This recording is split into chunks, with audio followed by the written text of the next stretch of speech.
Hello, I'm the Dark Fae, and welcome back to Confessions of a First-Time Dungeon Master. As always, if you missed the last session, I'll put a link to it up in the corner for you over here. You can go check it out, catch up on what you missed, and then come back here to find out what happens next. We are now in session 63, so let's begin.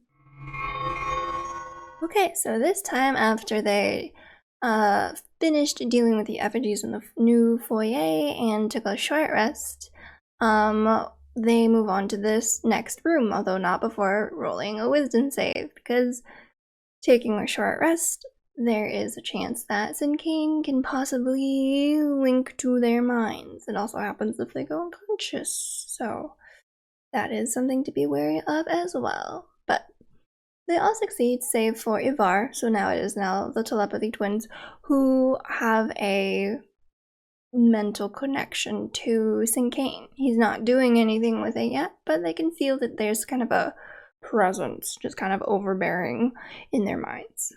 But now they go through a tunnel. I think they rolled a d4 to choose which one, and it's the rightmost, and they all lead to the same place.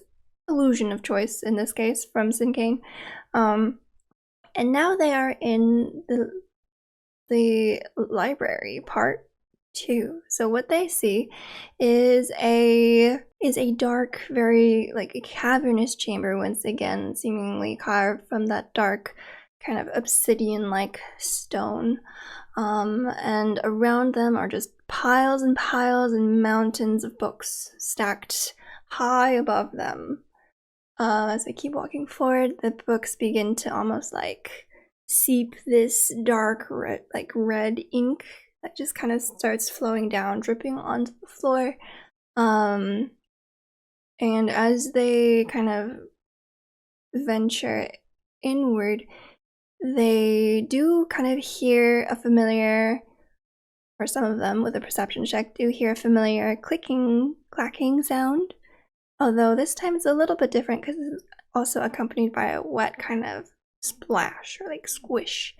But it does sound very similar to the librarian's scythe-like hands that she uses to kind of climb and move. So they are keeping quiet as best they can, although little do they know that the librarian doesn't even have like the awareness that they are there currently, because as they walk, they do see some books kind of open, some with like quills writing in them, and some of the ink actually kind of is forming humanoid-like shapes, although strangely the ink doesn't seem to react to them. It just seems like a person kind of having a conversation or sitting down to eat a meal, kind of just doing like everyday things, which is a little bit strange. As they enter into the room, I have them roll a d20, or I have them roll a d20 and kind of judge it on the charisma saving throws. I meant to do it where, like, depending on what they rolled, they would have to make a save, or like an effect would happen every certain number of rounds, but that got too difficult, so instead I kind of used that to determine some of the DCs of things later on. But basically, after like every minute or so spent in this room, their charisma score goes down by 1.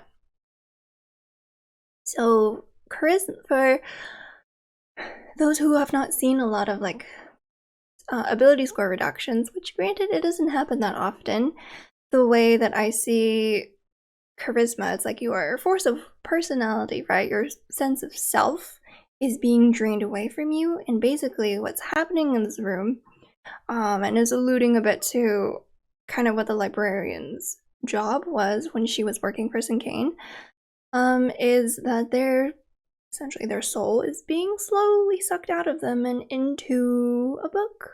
As if they don't remember that well, but the previous time that they were in the library, all of the books seemed to contain captured souls, and this is now what's happening to them. Little do they know. So they rush, but actually stealth, to the end of the room and find no exit and no doors or tunnels. So then they sort of try to consider, like, does this mean we have to kill the librarian? And Ferney, I try to like nudge them in the right direction because there aren't that many clues. Well, there are clues, but they don't investigate. Like, they could have gone to look at a book, try to read the book and see like what it is. And like Terrell kind of did, but he just saw he didn't look that closely when he just looked at the spine, and it was someone's name because it was the name of the person's soul that it contained. But he was just like, okay, that's useless. And I'm like, all right. But so Ferney, I kind of nudged them a little bit as Ferney asking like, did you have to kill the librarian last time? Like, what did you have to do? And they're like, no, we didn't.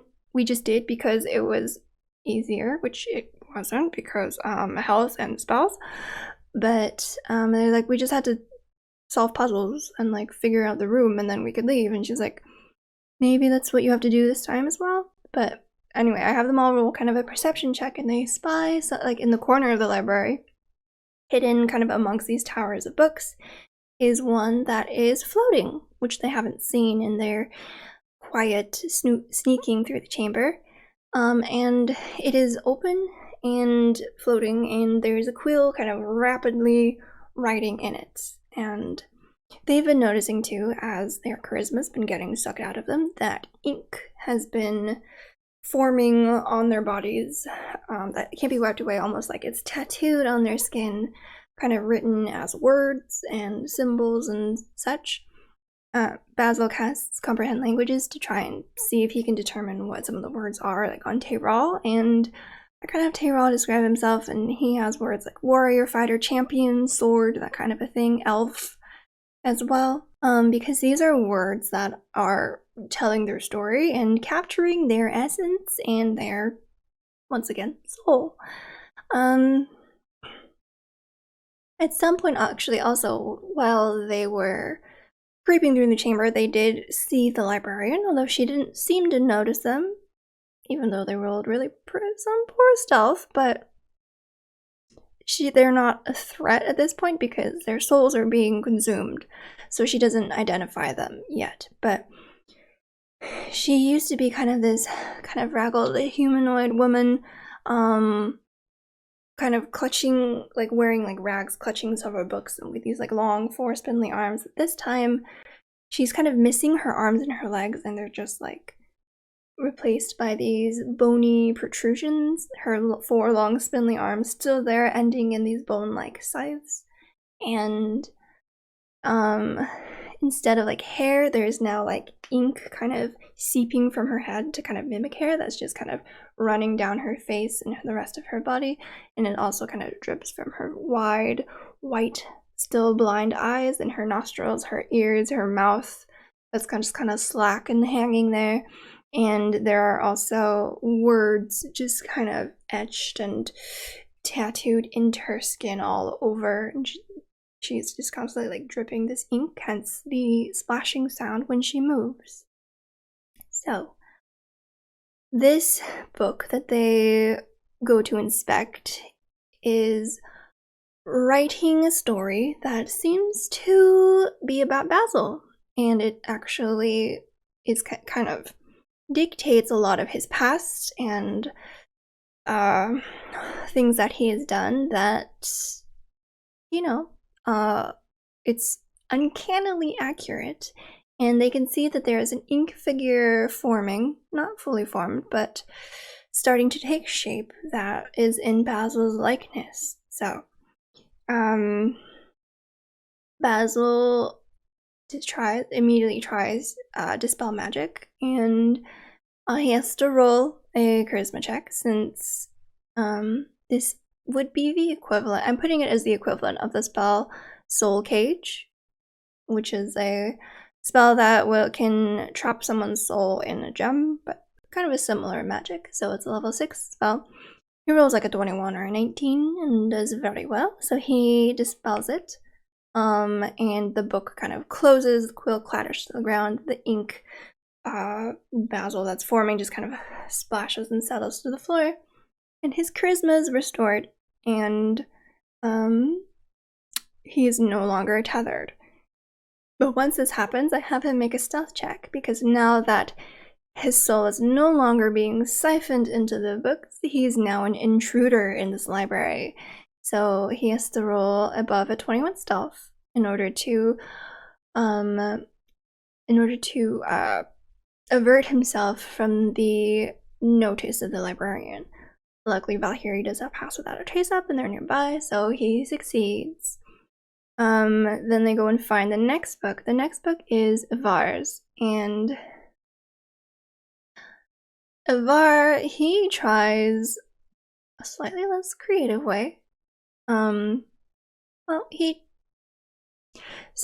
He tries to chromatic orb and basically try to destroy the book, which is something that they can do.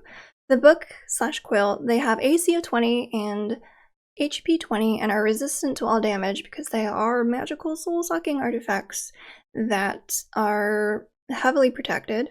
And so with that, I mean, he attacks with a chromatic orb. I can't remember, it might hits and misses, but it doesn't do that much. And so with every sort of failure that happens, they have to make a charisma saving throw. And with these effects, they quickly compound and can kill you if you're not fast enough. So the first failure will result in 1 level of exhaustion. The second will result in 2d6 psychic damage and reduce your max hit points by that amount, plus the 1 level of exhaustion, so it compounds each time. And the third level is exhaustion plus the 2d6 damage / max HP decrease. And then your charisma score further decreases by 1d4 minus 1 with a minimum of 1. So, like, the more you try and are unable to free yourself from this book, the faster it takes from you. Which is a bit scary. And Ivar actually, he fails 3 times. So he has 3 levels of exhaustion, is like decreased by like 20 something hit points, and his charisma score decreased again by like 1 or 2. And at this point, or maybe at the second failure, the others kind of decide to spread out to find their own books so that their charisma score is not constantly being sucked from them as they're doing so. So in this case, I kind of have them all roll perception or investigation checks, and in that kind of order of what they roll, they get to try this sort of skill challenge to see what they can do to stop the books. And I had, for myself, just like so I could think about DCs a little bit better and kind of plan a bit more, I had some ideas of what they could do, and if they surprised me, perfect. And this is also a little weird because, like, since I have these ways and ideas already, but then Fernay, I can kind of just pick one, because she is also a very smart lady. But I don't know, it was like kind of weird, because like I know the solution, but like Fernay, I don't know. Anyway, so Valkyrie is up next. She tries to pour a bit of the purple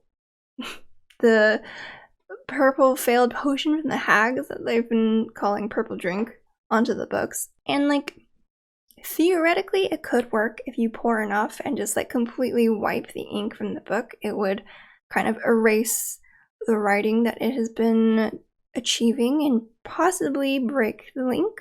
But she doesn't want to waste the potion, so she only pours a little bit on the ink self and the book, so it doesn't do that much. So I treated that as not really a failure, but not really a success. So I didn't have her roll. But then we went on to Fernay. Fernay was able to kind of engage the book in like a battle of wills. Like, this is my soul, you are not going to take it, and she won easily. Tayral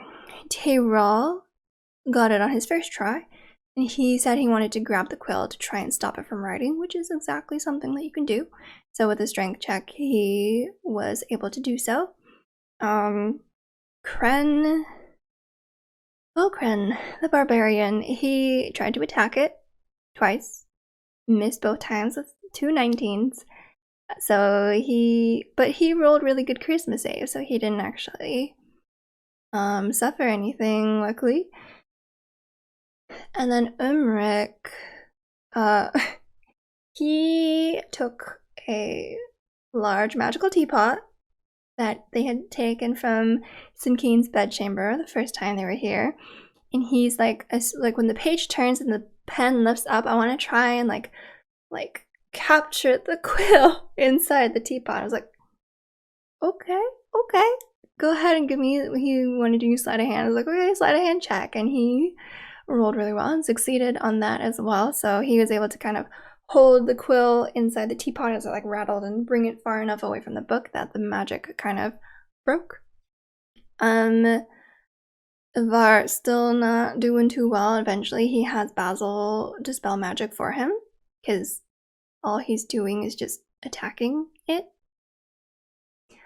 And so I was like a little bit disappointed with that, because it's like, yeah, you can destroy the book. That's like always like the most basic like thing you can do, right? So it's just like there are so many things you could try that don't even require a resource, like just a skill check. What are you good at? Or like some of the options that came over was like the strength check. You can even try deception by like attempting to write like things that are untrue or like stuff about other people. You could attempt to reabsorb or consume the book, since it's not actually a book. It's like I mean, it's taken the form of a book, but it is like part of their self being that's drawn out from them and like is missing. So they're like a 90% person. This is their 10%. So they need to absorb it to gain their 100, you know? Or like attempt to erase the words, or even just like casting abjuration or like warding spells, like that could possibly like shield themselves from the connection. You know, I had a lot of things like to let them be creative, and I get chromatic orbs and axes. I guess it's kind of fitting for Kren's character, but I mean, he could have had some bad consequences. He's really lucky he didn't. Eventually, Kren destroys the book with his axe. It takes a while, but he does it. Luckily, he succeeds on his save, so he doesn't have any lasting effects. And Valkyrie eventually also casts Dispel Magic, having seen it work for Basil, and in that way, their souls are all returned, and their charisma score stops decreasing. All of them also do roll a stealth check after they are released from their binding. A couple of them fail, so the librarian comes and takes a couple slashes at them. Very similar to like the second, or similar to the first time that they hear. Like as soon as she attacks, she seems to go docile, but this time, when each of them like broke their books, like she basically stared just directly at them, even though she's like blind. For a while she just like appeared and just like stared at them, and then if she heard anything she would go attack, but she would still just like kind of watch the party from like above her on her like perch on the books and just kind of wait for a sound. So with that they all regroup. At some point a couple of them don't do well on stealth checks, because she has very keen hearing and like low modifiers. So I rolled like a crit against him, and I also rolled like max damage. So she does 2d8 plus 4 on a scythe, plus 2d6 acid damage now, because of the ink is like a caustic substance. And I know that's a lot, but normally like if you're gonna fight her, it's like spread out, you know? But I mean, it's kind of meant to be, she's a bit of a glass cannon. So Umric like gets down to like 10 HP, because I rolled 16, so it's 32 plus 4 damage, 36 points plus the acid damage, and then he got hit like one more time. It was nuts. But so kind of weak. They're like, maybe we do need to kill the librarian to get out of here. And Fairney is like, well, if this is what the library was like the test of the library, maybe we can just leave. So like, yeah, if I wasn't there, I feel like they would have just fought the librarian. And maybe that's part of the thing is like, I want to let them do what they want, but also sometimes I'm like, come on guys, just go look at a thing, you know? But so they head back to like the far end of the room and notice that there are now 3 tunnels, probably indicative of how many rooms are left. So they all go through, so leaving the sort of mangled, twisted form of the librarian behind, and they arrive in what used to be the kitchens. So there's no trace anymore of the anthropomorphic chefs. The kind of hole in the ground and the pets are gone as well. So this room is basically just covered in piles of rotting meat and food and moldy bread, broken dishes, kind of upturned barrels and ripped open sacks. In the middle there is a pit that is also just piled high with this kind of disgusting food, and once again there is no exit visible. As they all take a look around, spend a little bit of time kind of among this kind of disgusting, rotten stench that just is hanging thick in the air, they all need to roll a wisdom saving throw. Because some of them, even in this disgusting place, you know, they're feeling a little hungry. So I think everyone except Fernie and the 2 wisdom-based characters, Druid and Cleric, fail, and they just start eating. Yes, including Avar, who does not need to eat, but is doing so. And this, I think I needed to... Diseases for me are really hard. I don't know why. Like, I can't figure out what the trigger, etc. should be. But anyways, what I had planned for this room is that they're all wisdom saving throw. If they fail, they start shoveling food in their mouths. And they need to make a constitution saving throw to see if they can resist the poison and the disease that exists within the food. So I believe, strangely enough, Avar and Kren are the ones who fail. And are then poisoned. And they also contract a certain pestilence. Avar is immune to disease, luckily, but only resistant to poison, and that's poison damage. So he is still poisoned, which is strange. So basically they have to keep rolling. Well, it's like they need something to kind of like knock them out of eating in order to trigger another wisdom save. So like they could take damage, they could cast a warding spell, something like that. So what happens is Umric casts, I believe, Aura of Purity, which gives creatures resistance to poison, I think, and like advantage on saving throws against becoming like poison, disease, stun, etc. A lot of condition effects. So this time, with that kind of helping to cleanse the air, they're able to make another save. And eventually they are able to all stop eating. Kren and Avar have 1 hour of the poisoned condition. And Kren has a pestilence, which takes effect after an hour, which I did purposely because I don't like diseases that are like, you have to wait 48 hours for it to take effect, and it's just like, oh my god. So this is like a very self-contained thing within the tower, so it works. It's also like magical, so it works quickly, and this way it's not like, we'll just take a short rest and wait, you know? So it's like, okay, you can do that to get rid of the poison condition, but then you get something worse. Maybe. But anyway, with that, after everyone is able to stop eating, the tunnels open up. This time there are 2. So they go through 1, and this time, instead of, since the next chamber is like the bed chamber, instead of being thrown into these kind of tailored nightmares, instead they appear to be walking in kind of a space similar to the shadowy darkness that is surrounding the space around Zinkane's tower, kind of a small piece of the nightmare plane.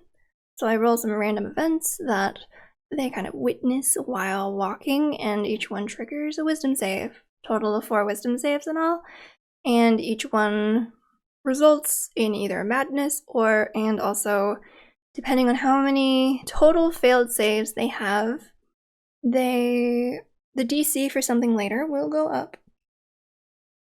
I think the first one I rolled was just like Basil almost like runs into like a mannequin, just expressionless, just like poised in front of him. And as they walk, they see more mannequins kind of appear out of the darkness, and as they move past them, they turn their heads to look, creaking. Sometimes like little dolls will kind of scamper around between them, giggling. You know. And so that's the first one. And then I think